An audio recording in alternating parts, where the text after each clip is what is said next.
Hi everyone! Today I'm doing a step-by-step guide on how I package my pastel paintings when I ship them internationally or overseas in order to make sure that nothing bad will happen to them on their way to their new home. So maybe we can't control what will happen to our package while it is traveling to its new owners, but we can definitely control how well we package our painting and what kind of materials we're using so that we make sure that no matter what happens in transit, it will arrive safely in one piece and exactly the way we sent it over there. Enough with the introduction though, let's get started with the 7 steps I take to make sure my pastel paintings are safely packaged. Let's start by listing the materials we're going to use in this video one by one. Glassine to wrap our painting and protect it from smudging. Double foam board so that it's rigid and it doesn't bend under any circumstances. Extra foam board to create DIY corner protection for our painting. Scotch tape or washi tape of your taste to keep everything together. Papers and stickers to maybe add a personal note, some advice on how to protect the painting, how to frame it, and anything you want to say to your customer. Tissue paper and ribbon for some extra decoration if you feel like it. Bubble wrap, a lot of it, and extra strong tape for this part. An envelope with extra bubbles, or even better, especially for bigger projects, a cardboard box of the right size. If you stick to the end of this video, I will show you exactly what I'm using for this reason, because I didn't want to buy several boxes of different sizes. Lastly, if you want to write the addresses by hand, a couple of markers.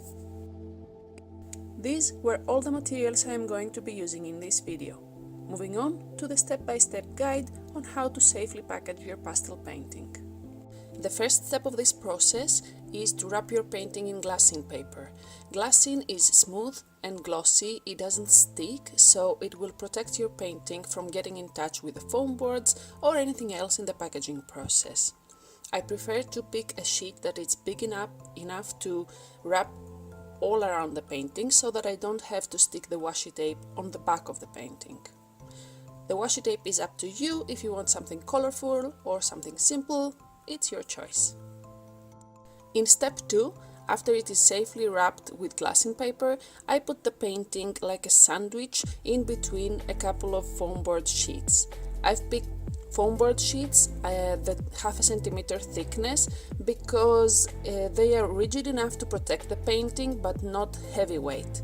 You can use any rigid material for this purpose, but I don't know how it is in other countries. In Greece, the weight of the package adds up to the postage cost, so picking something that is good enough for the purpose but not too heavy was important for me. Make sure you tape the painting on the foam board so that it doesn't slide left or right during transit. That could risk damaging it or smudging it, and we don't want that to happen. The corners of the package are usually the most prone to damage, so protecting them is extra important, especially on bigger paintings. If the painting is way too small and I think that it's not going to break or bend, I may skip this part, but on bigger paintings it's essential to protect the corners.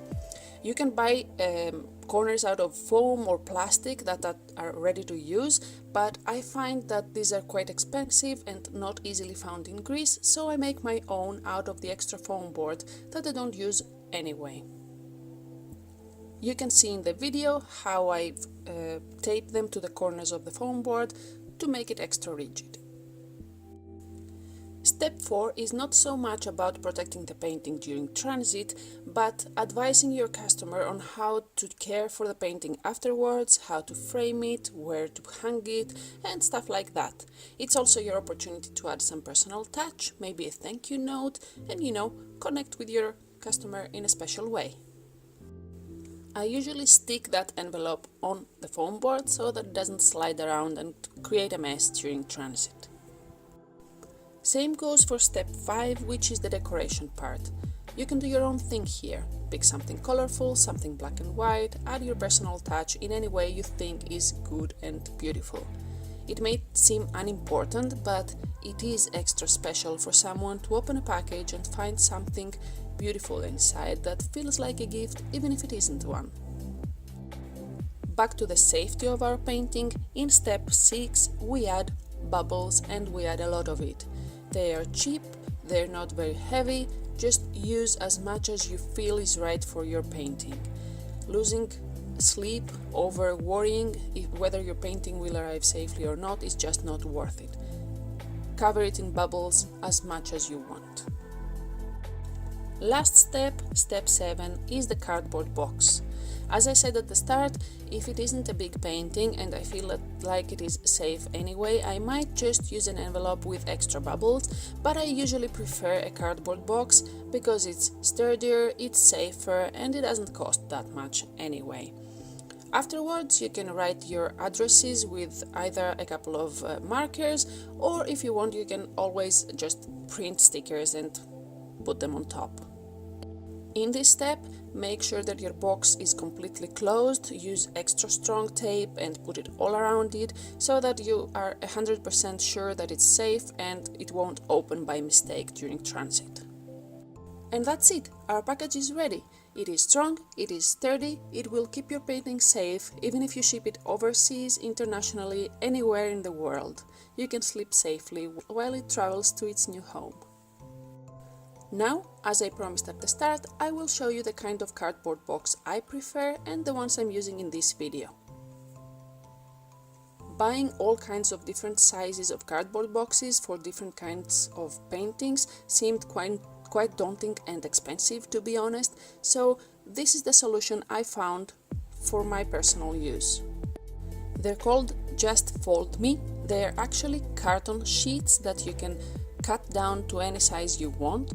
They are perforated so that you can bend them in any way you prefer and create the kind of and the size of box you need for your own use.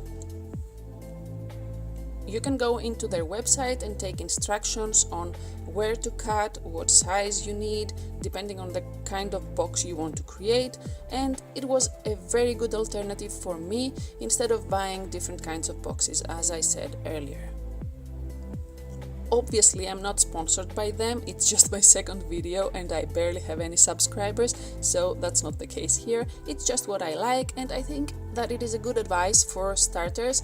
If you don't sell that many paintings every month, that it is worth investing on different sizes of cardboard boxes or other stuff to stack in your studio. If you don't have the room to buy all of these, or the financial capability actually to buy stuff in bulk and have them ready just in case.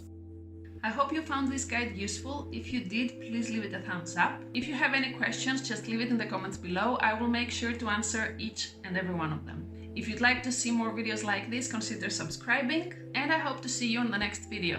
Until then, be safe, be happy, and keep going for your dreams.